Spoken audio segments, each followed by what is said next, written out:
My current research is related to topics of migration, conflict, and violence, especially in Latin America. So on the one hand, I study topics related to migration in the Global South. So what I do is I study the political dynamics of migrants when they travel from one Latin American country to another Latin American country.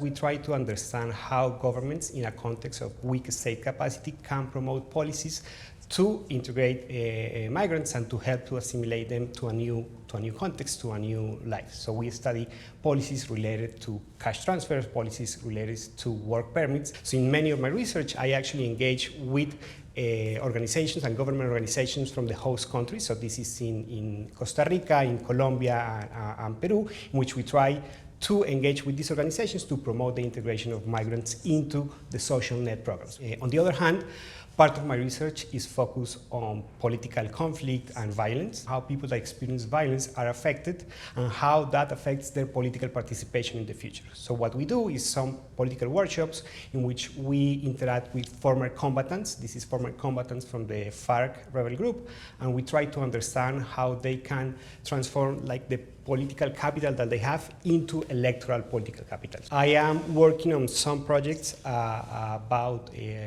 land redistribution processes in Latin America.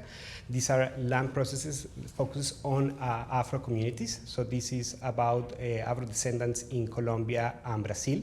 So what we try to do is how these policies will help these communities to thrive economically, not only economically, but also socially and politically. So we want to see what is the impact of land reform into the political participation of Afro-descendants in Colombia. These are usually discriminated communities, both in Colombia and Brazil, and we want to see how these policies can help these communities to address economic issues, but also promote political participation and engagement into the political process.